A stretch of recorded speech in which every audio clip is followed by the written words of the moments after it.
गुजरात के वडोदरा के पास एक गांव है। उस गांव में कृष्ण भगवान के परम भक्त मनसुख मास्टर जी स्कूल में बच्चों को बहुत अच्छे से पढ़ाते थे। वो अच्छी शिक्षा के साथ साथ बच्चों में अच्छे संस्कार देते थे और साथ ही प्रभु का हर पल चिंतन करते रहते। हर पूर्णिमा को मनसुख मास्टर जी ठाकुर जी के दर्शन के लिए जाते थे। उन्होंने स्कूल में बच्चों को इतना होशियार बना दिया था कि जिस दिन वह ठाकुर जी के दर्शन के लिए जाते, उस दिन विद्यार्थियों में से ही कोई एक बाकी स्कूल के विद्यार्थियों को बहुत अच्छी तरह से पढ़ाता था।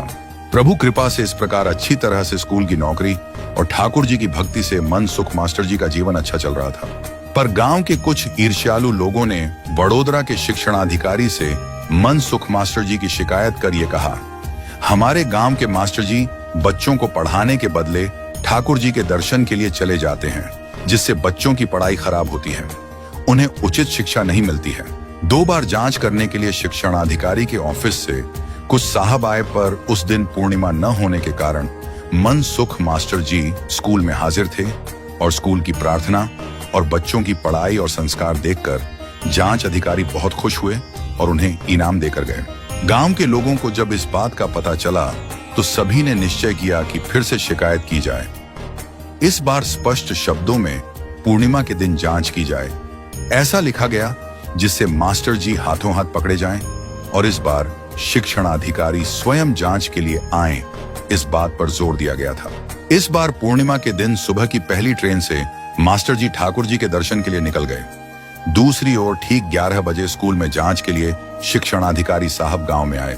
इधर मास्टर जी की पत्नी को जब इस बात का पता चला कि गांव में जांच के लिए साहब आए हैं और मास्टर जी ठाकुर जी के दर्शन के लिए गए हैं, तुरंत वह दौड़ती दौड़ती घर में गई और ठाकुर जी की मूर्ति के समक्ष घी का दीपक जलाया और ठाकुर जी से कहने लगी, हे ठाकुर जी, मेरे पति की नौकरी चली जाए उसकी मुझे कोई चिंता नहीं, पर कल सुबह जब यह बात सभी को पता चलेगी कि आपके दर्शन करने गए मास्टर जी की नौकरी चली गई, तो आप पर कौन भरोसा करेगा।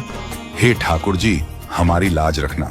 दूसरे ही क्षण ठाकुर जी की मूर्ति में से साक्षात ठाकुर जी अपने भक्त की लाज रखने के लिए मनसुख मास्टर जी का रूप धारण कर गांव के स्कूल में बच्चों को पढ़ाने लग गए। जैसे ही गांव के लोग और शिक्षणाधिकारी जांच करने के लिए आए, उन्होंने देखा मास्टर जी आंखें बंद करके कृष्ण की प्रार्थना गा रहे हैं और बच्चे उतनी ही सुंदरता से उनके पीछे पीछे गा रहे हैं। प्रार्थना पूरी होने के बाद मास्टर जी के रूप में आए भगवान ने कहा, साहब मुझे पहले खबर कर दी होती तो अब सभी के स्वागत की अच्छे से तैयारी करता। शिक्षणाधिकारी ने बच्चों से प्रश्न पूछे। होशियार बच्चों ने सभी प्रश्नों के अच्छे से जवाब दिए। बच्चों की शिक्षा और संस्कार देखकर शिक्षणाधिकारी साहब बहुत खुश हुए। शिक्षणाधिकारी साहब ने मास्टर जी को इनाम देने की घोषणा की।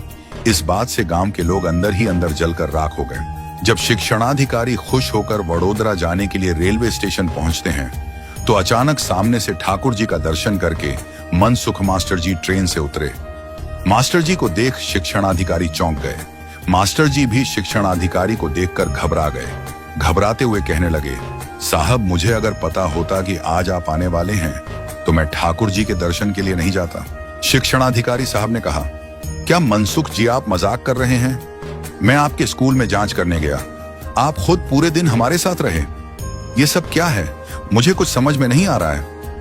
मनसुख मास्टर जी की आंखें भर आईं और रोते रोते कहने लगे, साहब मैं समझ गया, मेरे भगवान ने मेरी लाज रखने के लिए, मेरी नौकरी बचाने के लिए मेरे ठाकुर जी को मास्टर जी बनकर नौकरी करनी पड़ी। वाह मेरे ठाकुर जी, भक्तों के लिए आप कितने रूप धारण करके उनका काम करते हैं। शिक्षणाधिकारी और गांव के लोगों ने जब सारी वास्तविकता सुनी, सभी की आंखों से आंसू निकल पड़े। मास्टर जी ने तुरंत एक कागज निकाला और उस पर अपना इस्तीफा लिखकर शिक्षणाधिकारी को देते हुए बोले, मेरे बदले मेरे ठाकुर जी को नौकरी करनी पड़े, ऐसी नौकरी मुझे नहीं करनी है। शिक्षणाधिकारी साहब ने और गांव के लोगों ने बहुत समझाया। गांव के लोग अपनी भूल पर पछताने लगे, मास्टर जी से माफी मांगने लगे। हे प्रभु, आज आपने यह साबित कर दिया कि आप अपने भक्तों के लिए किसी भी हद तक जा सकते हो। वाह मेरे ठाकुर जी वाह।